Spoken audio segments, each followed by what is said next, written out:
originally I'm from Dagestan, and it's in the south of Russia. It's its own republic since the USSR. Like you go every morning up the mountains, you train yourself. Is it like this? And everyone is not rude, but everyone is in its own bubble. So everyone is just running around and not really giving you the time to kind of understand wherever you are. So that was a little intimidating. Even if I was brought up here, that doesn't mean in my house that I was brought up in a French way. And yeah, it was for me. It was like a what the fuck moment. For example, like French people don't really ask how much you earn, or they don't really show their paycheck. How's your life being a Muslim here in France? So you have had discrimination based on your religion. So hello everyone, this is Dipankar again in Paris. It was supposed to be a really beautiful day. It was sunny before, but right now it's very cloudy. So, but still we will do an interview. I bring you here another episode of interviewing foreigners living in Paris. And we'll be interviewing someone who is sitting next to me.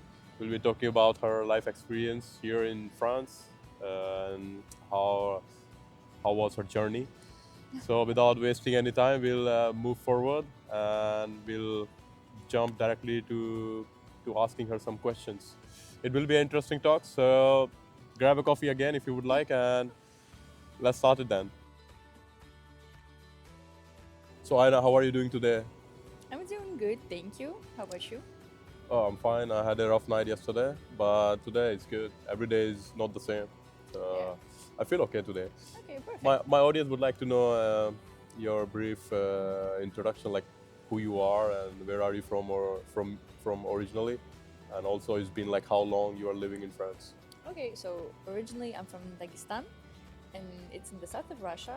It's its own republic since the USSR. Yeah. And my parents moved to France when I was 1, so I've been in France since 21 years, and I've lived in Bretagne, Lorient, up until I was 17, and I moved to Paris for my bachelor's degree in English. So In English. yeah, Nice.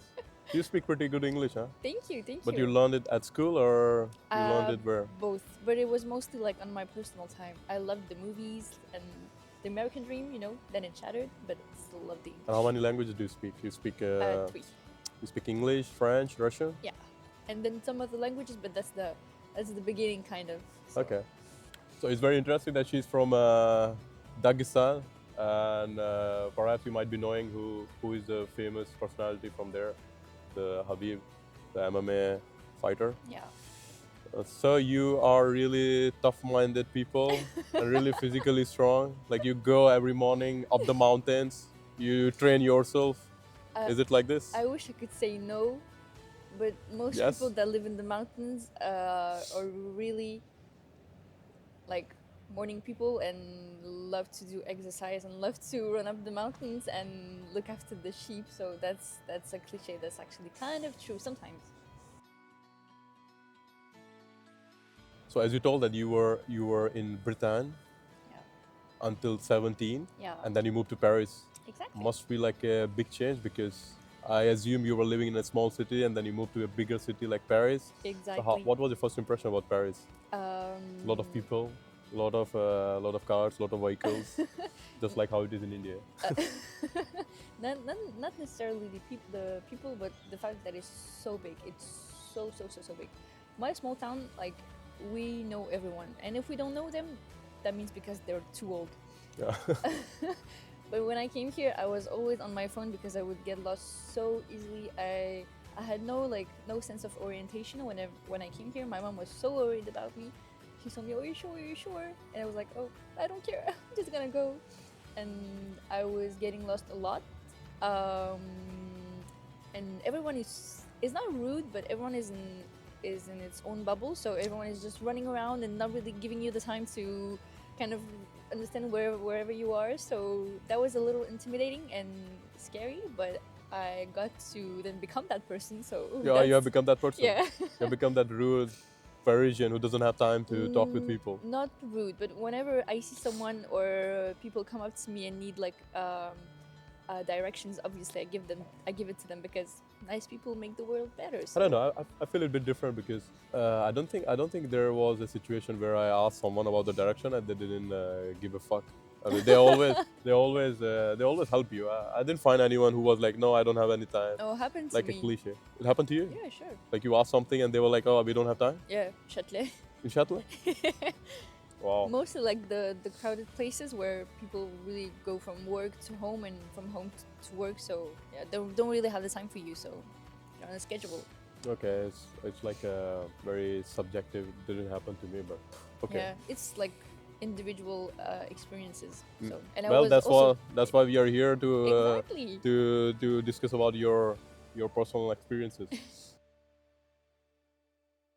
So my next question is, what do you love the most about France?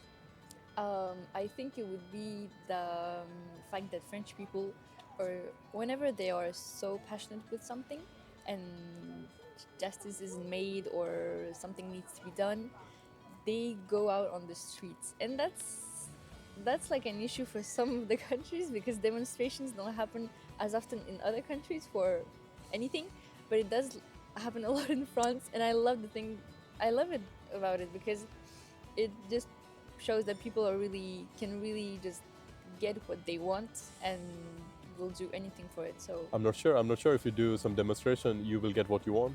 no, They do get? yeah. Oh, really? I wouldn't be doing some of them if it wasn't the case. I would find them useless, but they're not. So Wow. Okay. So whenever you want something, you just do a strike, and then you will get it, right? not exactly, but whenever there is like a big injustice or something really awful happening, like for example the fact that retirement has gone like older and older, some people cannot really uh, afford or really have the health to work that much, Yeah. especially in like fields that really take after your health. So it has been a big issue in France. Yes. So I saw that. Yes. some improvements have been made, but not entirely. So that's why people keep striking and keep demonstrating. So even if I was brought up here, that doesn't mean in my house that I was brought up in a French way. Yeah. That was absolutely not the case. Whenever I was home, it was like totally different than outside, and so sometimes things that are happening outside or like with French people, that was really weird to me, and I was told that it wasn't normal or it wasn't common for stuff that I would say, stuff that I would ask, or stuff that I would do. So it wasn't common, and yeah, it was for me. It was like a what the fuck moment. Hmm. For example, like French people don't really ask how much you earn, or they don't really show their paycheck. Yeah. And Most of them don't. and I find it like so weird because like I wouldn't care. It's just like how like how much you earn, how much do you earn, like for us to really care like whatever you have to show us. So that was a what the fuck moment, and it has happened to so many people in like from my family or people that come from the same background as I. So You know what? It's the same in India. really, If it's quite normal to ask someone how much you earn, yeah, and but well, if you ask it here, you have to be very careful if you really know the person or not. yeah, And yeah. in the starting, I was like an Indian. I was asking whatever comes in my head. There was no filter in my Yes, thoughts, exactly. and and I was asking them about their personal life and about their salary and all. Yeah, And one moment, I realized that it's not very well seen by the French yeah, people. So now I have put like a filter in my brain yeah. that filters my thoughts. Yes, I think that's the thing. You said it perfectly. The fact that you have to have a filter on, and you have to adapt to actually thinking of what you're going to say, of what are you going to ask, and then if it's respectful or disrespectful towards the person that you're speaking to. So sometimes I really forget about it, and then I'm like, oh, okay, sure. I remember the speaker and the person that is in front of me. So So how's your social life here in France? That's an interesting question because I come from a country where people are really social, and I know that it can be a bit tricky to find to have good friends here in France, especially if you don't speak French. So how was the case for you? Do you have good friends here in Paris? Did you manage to have good friends back in Brittany when you were doing your school? I have wonderful friends. I love them so much. Like I hope they have this very special place in my heart, and it's they're so different. I have my closest friends back in Bretagne because I mean I've spent my entire life there. Yeah. And I was really really scared when I came here. Like people are very different here than they are in small hometowns, and they really like to people that from Paris really like to set the difference. Oh, you're from outside of Paris. You're not from here, so that's your distinction. And maybe you're not good enough, and whatever you can put on the table that is useful, maybe we'll see. So they act a lot like this, and I had interactions with people when I was in university that were like this. But then I started working, and whenever you put in a position where you have to work with people, you have to interact with them. Yeah.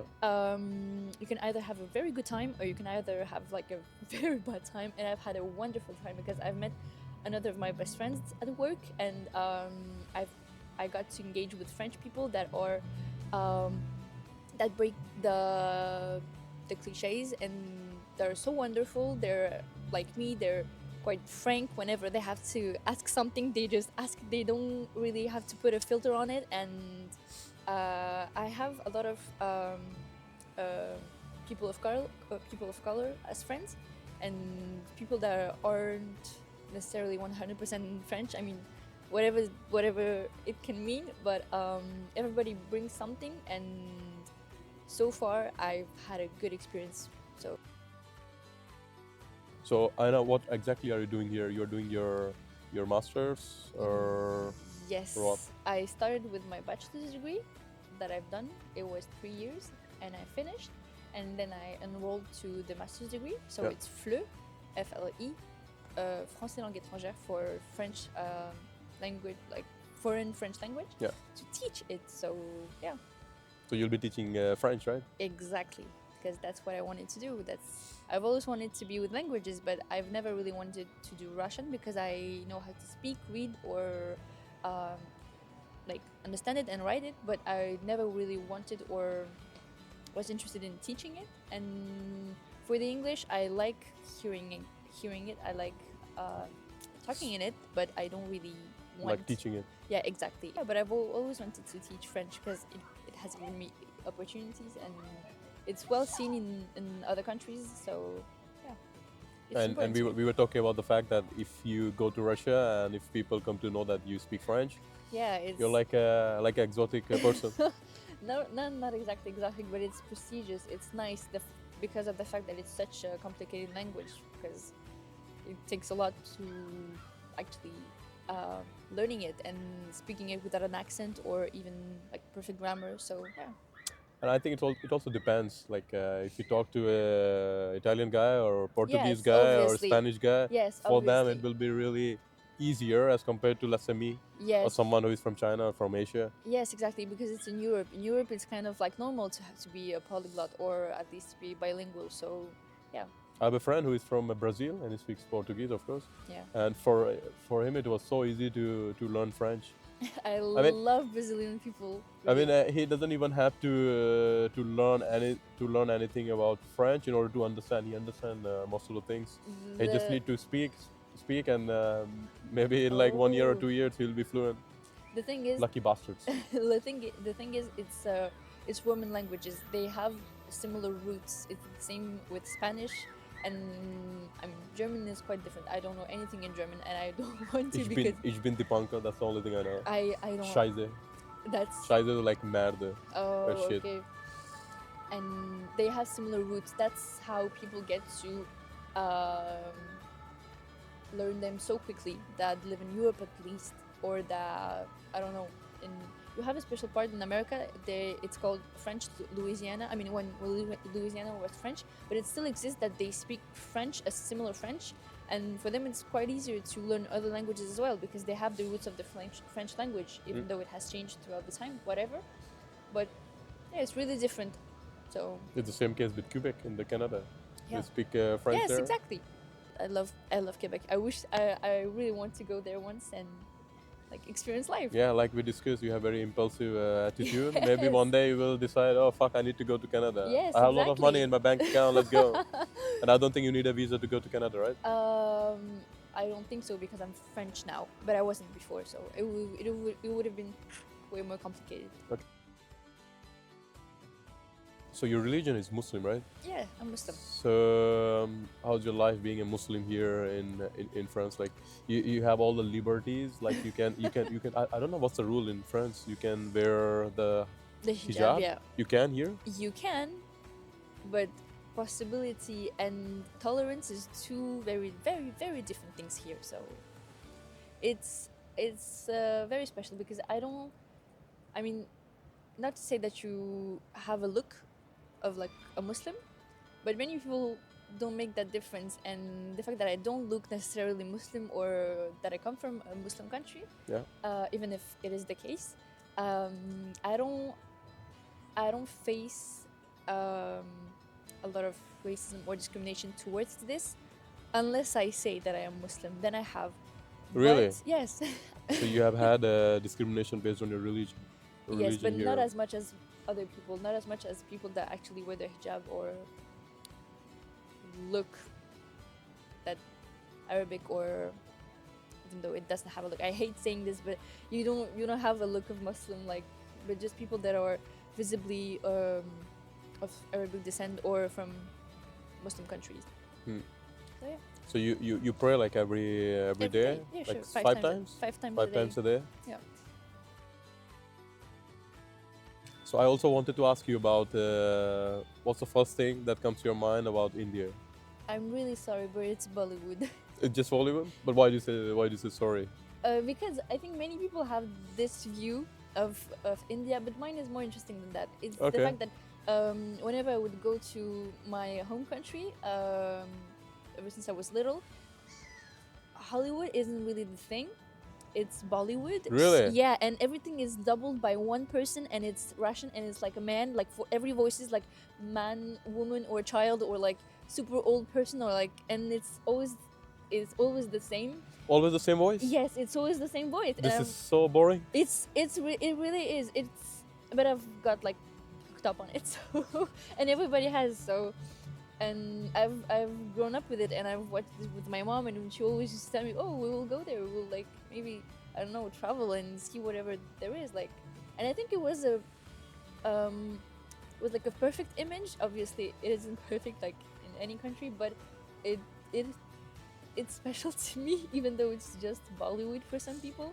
But that's how I kind of define it, even though it's the perfect side of the country, I would guess. I didn't know that there is only one guy dubbing. Yeah, it happens a lot. In Or Russian. sometimes it would be like two people, like one woman for every woman and one No man matter for no every matter man. if it's like a small girl. Exactly. Yeah, yeah. And Oh, that sounds it's so so bad. unnatural. Because before the USSR just like crumbled down, Hollywood wasn't really permitted. So even when It wasn't permitted. no, it was super hard to get like any American movies because of whatever the political views and whatever was happening. And my mom, when she would go to the movies, it would be Bollywood movies, and Wow. that was always the case. And that's also important to her. Like whenever I go now to my home country, like my grandmother, she either watches Russian drama or Bollywood drama, and Wow, that's she so doesn't- interesting. Yeah, she doesn't really watch any American stuff. She doesn't really care. So I feel so and- proud of India. she gets so in her feelings. She like talks to the television. It's like, oh no, why did you choose him? Like, why did you choose him? It's so funny, but it's really I love it. I really love it. And the songs, oh my god, the songs I love them. But it's very interesting that what you said here, that in your home country, Yeah. Hollywood is not a thing, but Bollywood is. Yeah. I mean, the thing that we get hooked on is like Marvel movies. No, it's like the big blockbusters. It has evolved. Like it's gone certain ways and stuff. But Bollywood was such a big deal. It still kind of is for like the grandmothers or people like me.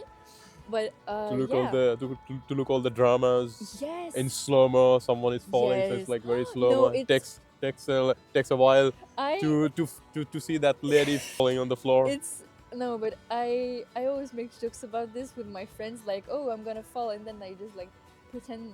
I don't know if you've seen the clip. I'm so sorry, it's just so funny to me. The clip of the woman like being shocked by, oh no, she gets slapped from like her mother-in-law or something like this, and then she just like keeps rolling, and then she gets caught in She, the. yes, yes, I've seen that. Yes, I've it's seen so that. funny to me. Sometimes I recreate it with my friends, with my Sri Lankan friends, Sadali, and it's so funny. Then I mean, I love when people get my references. It's so no, it's just the best. I So mean, yeah. Indian people can make a story out of anything.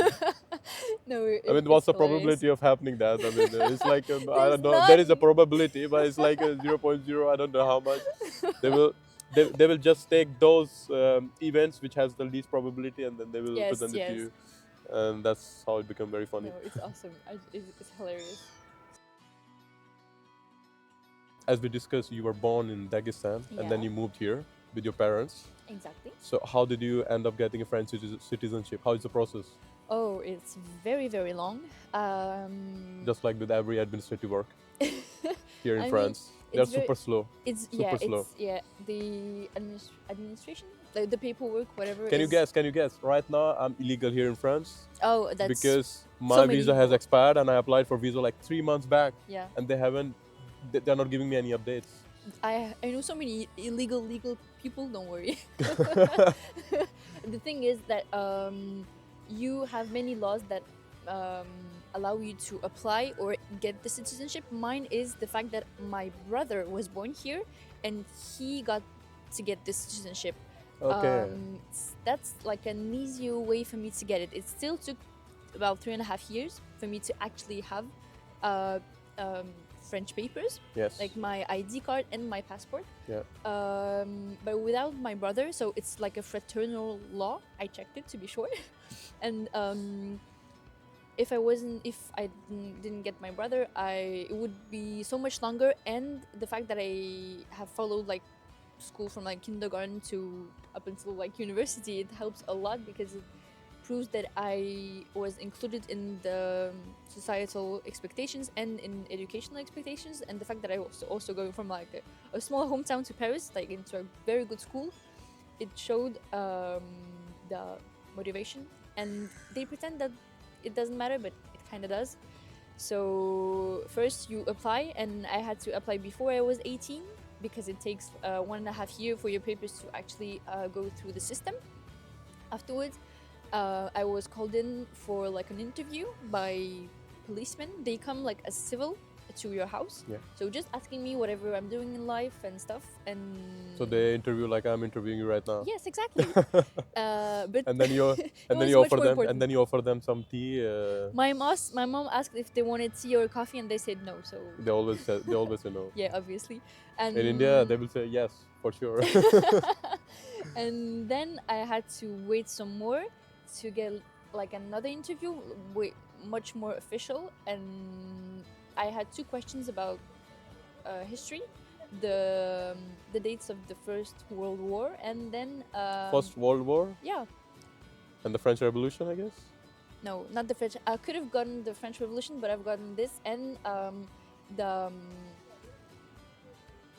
it's something that we say in France. In France, it's like liberté, égalité, fraternité. Yes. I don't exactly know the word in English, but it's I've even forgotten the word in French. But it's really important. It's like embedded in the French culture and French history, and we are taught this when we're kids. So that's something that you have to know. So and obviously I was so scared that I forgot about it. And then at the last minute, when it was like kind of concerning for me to wait that long, like it just got out of my mouth. I was so happy.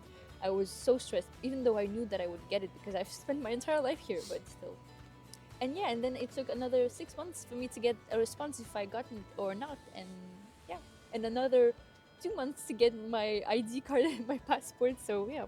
So right now you are having two passports. One is the Russian one, Yes. and one is the French one. Exactly. I have it's called dual nationality. I think that's how you say it in English. Yeah.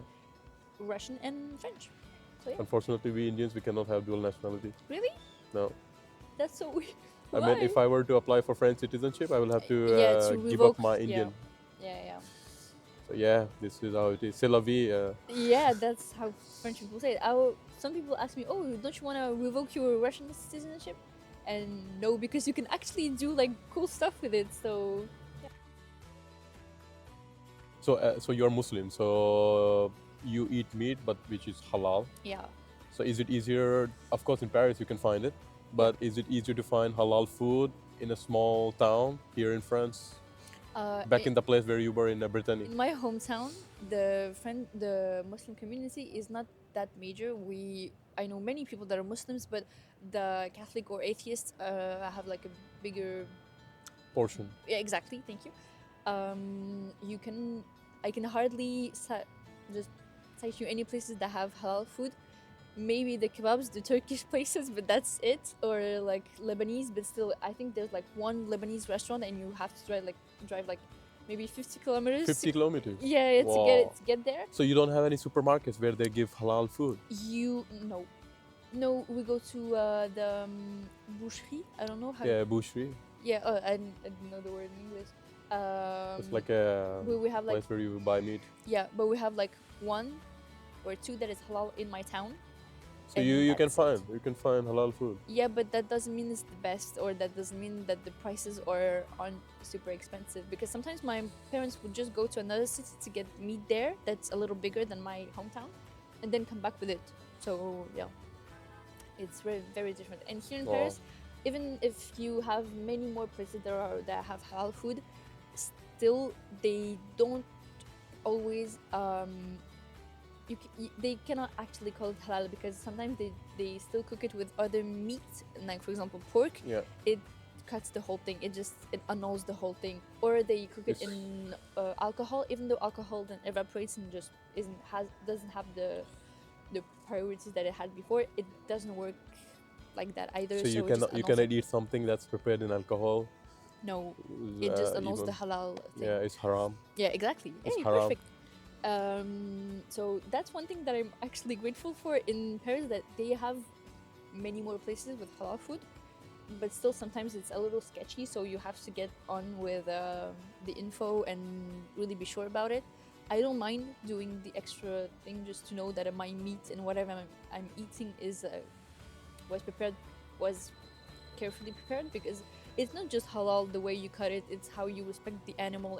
That's something that I actually am looking after, so it's what is halal for you? Because I know in India and in several other places halal has different definitions. For you, what's halal? Okay, so just to note, I'm not an imam. I'm in theocracy. I don't know I don't know everything, but in my understanding of halal and whatever I read is the way you cut the meat, the blood has to drip down. You cannot shoot the animal and then pretend that it's halal. That doesn't work that way. So you mean you let the animal suffer? No, you cannot have. You like. No, it has to be like a quick stroke that very quickly kills the animal. You cannot actually sharpen the knife or something that you will be cutting the animal with in front of him. It also annuls the halal. And you cannot torture them. It annuls the halal. And you cannot actually cut, if you cut like maybe veal in front of the mother, it annuls the halal. You cannot cut the baby in front of the mother. And yeah. So the most important thing is that the blood should drip down. And come out, yeah. And you do some prayers, like some chantings? Not chantings, because that's not how we say it, but we sometimes we recite surahs. And surahs, it's like well, I've never had to explain this, so it's different to me.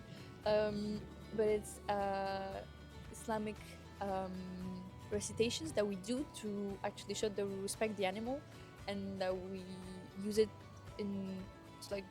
for good, to nurture us or to feed us or someone else. Usually when we do it and we don't use the meat ourselves, it's to give back during Ramadan, or for Eid, for example, for the poor or the people that don't have that many resources. So you're Muslim and you eat halal food. Yeah. And we also know that French food is mostly meat. Yeah. So do you like French food?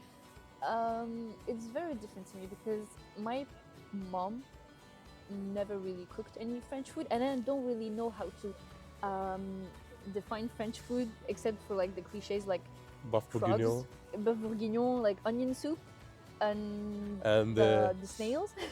And I think rabbits. Yeah. foie gras, Yes, exactly. And and you then can you have the tongue of the of the of the beef, beef a beef cow, tongue of beef the tongue. cow. Yeah. I've tasted some of them and I really like them, but it's nowhere near my favorite food. So yeah, it's very specific. I like onion soup, but it never hits the spot like food from my home country. Or I've had like the tongue of the cow.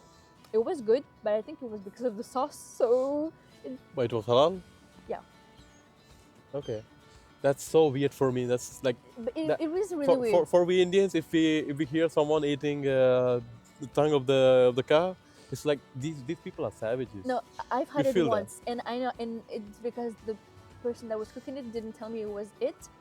But she was Ah, like, "Trust me," and I was like, "I don't want to." And then she was like, "Trust me," and I trusted just a little bit. I think that was I would never eat it again because also we also cannot eat everything in the animal. We cannot eat the heart and the brain, I believe. oh, that's haram. Yeah, you cannot eat the heart because the heart afterwards, um, like on the day of judgment, it says, uh, like the mouth doesn't speak, and animals can say on your behalf, "Oh, they were good because she treated me right," or "No, she wasn't good, she treated me badly." And if you eat the heart of the animal, it will speak for you. It will say she ate my. I mean, Wow, it's really important. Like the soul and the heart is holds a very special place because yeah, the mouth doesn't speak. You don't get to speak with the mouth. interesting. That's how you know you cannot lie. But whatever. Yeah, I don't think I would ever eat it again unless I wasn't told that it was the tongue of the cow. But that's it. Yeah, I would never eat the snails and frogs either because no, ew. Yeah, that's very for me. It's It's it's very weird. disgusting. It's Yeah, for me disgusting. too. And some people like just love it, and oysters as well. I know French people really love oysters. I'm allergic to seafood, and I absolutely hate the sight of oysters. Mm, So yeah, I would never taste it. yeah. It's getting really cold, so I think it's going to Yeah, it's be getting really cold. In the morning, it was quite sunny. yeah. So thank you guys for tuning in again, and I hope you find it a bit interesting. And we'll see you in the next episode. Then, do you want to say something in Russian? How do you say goodbye? So if you have any questions, ask them. Maybe I will answer. Maybe he will answer. But я надеюсь, что увидимся в следующий раз или даже в комментариях. Я вам желаю очень хороший день и всего хорошего. I understood everything. Hopefully, you guys understood everything too. So, with that note, we will say bye bye, ciao.